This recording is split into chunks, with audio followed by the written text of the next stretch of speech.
Bem-vindos à apresentação sobre o círculo unitário ou círculo trigonométrico.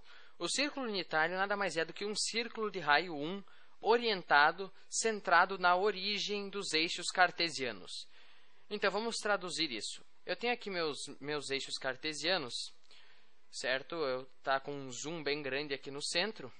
E o círculo unitário que eu já fiz antes, nada mais é do que um círculo, como eu falei, cujo centro está bem aqui na origem do plano cartesiano, então está bem aqui no meio. É um círculo de raio 1 e ele é orientado, ou seja, ele tem uma orientação positiva, que é a orientação anti-horária, e a orientação negativa, que é a orientação horária. Então, se eu falar assim, onde é que está o ângulo de menos 70 graus? Bom, é um ângulo negativo, então você vai pegar 70 graus no sentido horário. Então, seria mais ou menos aqui. 70 graus, menos 70 graus. Agora, se eu falasse o 120 graus, é um ângulo positivo, então você vai percorrer 120 graus no sentido anti-horário. É isso que quer dizer que é orientado, que tem um sentido positivo e um sentido negativo. Ops, era para acontecer isso. Agora, qual é a utilidade de eu ter um círculo de raio 1? Um círculo unitário de raio 1, enfim, qual é a utilidade disso? Vamos supor que eu queira calcular as coordenadas de um ponto P, qualquer ponto P, que está em cima desse círculo unitário. Então, aqui eu tenho um ponto P que está bem certinho em cima do círculo unitário. Ele tem as coordenadas A e B. Então, aqui assim o A, e aqui assim o B. Ok? Esse ponto P, ele define um ângulo, ele define um arco aqui na circunferência no sentido anti-horário, certo? A gente geralmente vai considerar o sentido anti-horário. Ele define um arco de medida alfa, ou seja, ele define um ângulo alfa. Ok? E vamos supor que eu queira calcular quais são as coordenadas desse ponto P, quanto vale o A e quanto vale o B. Para fazer isso, a gente vai usar os nossos conhecimentos trigonométricos básicos, certo? Eu tenho aqui um triângulo retângulo, se você olhar bem, isso forma um triângulo retângulo. Os catetos aqui em azul. E a hipotenusa é o raio da circunferência, que vale 1 aqui. Certo? Então, a hipotenusa seria esse lado aqui. E aí, baseando nos conhecimentos trigonométricos, nós vamos calcular quanto vale o A, quanto vale o B. Lembrando que essa medida aqui é B, certo? B. E essa medida aqui é A. Então, o A, ele é o cateto adjacente ao ângulo alfa, e eu sei a medida da hipotenusa. O que relaciona o cateto adjacente com a hipotenusa? É o seno de alfa, certo? O cosseno de alfa. O cosseno de alfa é o adjacente dividido pela hipotenusa. Então, é A dividido por 1, certo? A hipotenusa tem medida 1. Então, o cosseno de alfa é igual a A, ou A é igual ao cosseno de alfa. Então, essa coordenada aqui, a coordenada x, vale cosseno de alfa. Agora, vamos calcular o valor de B. Bom, o B é o cateto oposto ao ângulo alfa. Então, eu vou usar o seno. Seno de alfa é igual ao cateto oposto dividido pela hipotenusa. Então, é B dividido por 1. Seno de alfa é igual a B, ou B é igual ao seno de alfa. Então, a coordenada B, que seria o y, certo? A coordenada y, vale seno de alfa. Então, qual é a utilidade disso? Qual é a utilidade do ponto P em cima do círculo unitário ter coordenadas cosseno de alfa e seno de alfa? Bom, a utilidade disso é absolutamente tudo. Num triângulo retângulo, que é o que nós estamos acostumados a trabalhar, eu estou limitado a ângulos agudos. Por exemplo, eu não posso calcular qual é o seno de 95 graus. Porque nem entra um ângulo de 95 graus num triângulo retângulo. Então, eu não tenho como calcular o seno de 95 graus aqui. Mas, usando o círculo unitário e um ponto P em cima dele, eu tenho como calcular. E eu vou dar um exemplo disso aqui embaixo. Eu tenho aqui um outro círculo unitário. E vamos supor que eu queira saber quanto vale o seno e o cosseno de 180 graus. O cosseno de 180 graus e o seno de 180 graus.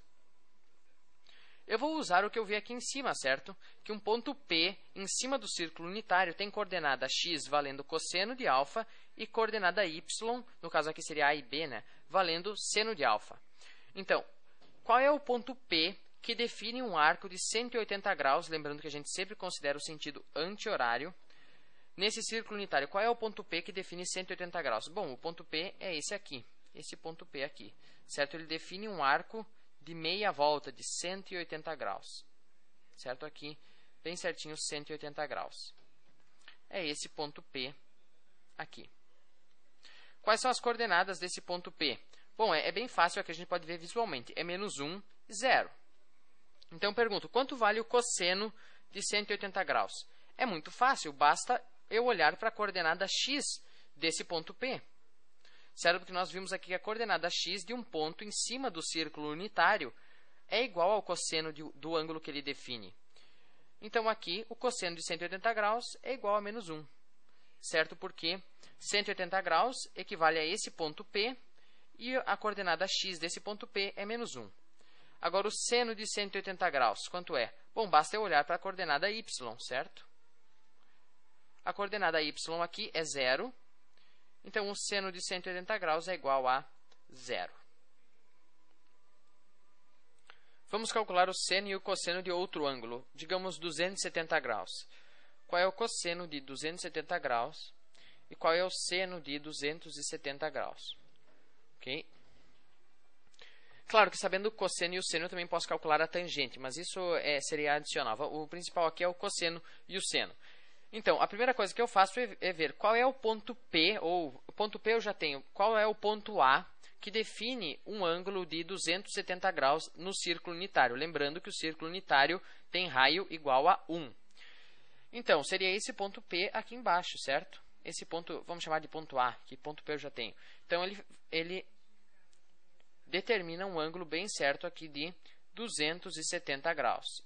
270 graus. Ou 3π dividido por 2 radianos.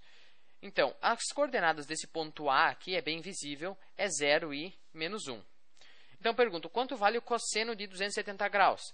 Bom, é só olhar para a coordenada x do ponto que define o ângulo de 270 graus. É 0. Então, o cosseno de 270 graus é 0. Qual é o seno de 270 graus? Bom, é só eu olhar para a coordenada y do ponto que define 270 graus. É menos 1. Então, o seno de 270 graus é menos 1. Eu posso calcular a tangente, sabendo o cosseno e o seno, enfim. Então, o que seria, aliás, a tangente aqui? A tangente de 270 graus. É o seno de alfa dividido pelo cosseno de alfa. Cosseno de alfa. Seno de alfa é menos 1, cosseno de alfa é 0. Eu tenho como dividir 1 por 0? Não. Isso aqui é indeterminado. Então, aqui não existe tangente de 270 graus, porque o denominador é igual a 0. Aqui em cima, a tangente de 180 graus é o seno de 180 graus, isso nós já vimos em outro vídeo, dividido pelo cosseno de 180 graus. Então, é 0 dividido por menos 1, que é igual a 0. Então, a tangente de 180 graus é igual a 0. Você percebe, então, a utilidade do círculo unitário. Ele permite que eu expanda o cosseno e o seno para ângulos que não são agudos. Aqui em cima, só ângulos agudos. Agora, com o círculo unitário, eu posso calcular seno, cosseno, tangente de qualquer ângulo. Era isso por esse vídeo. Até o próximo, onde nós vamos aprofundar um pouco mais o círculo unitário.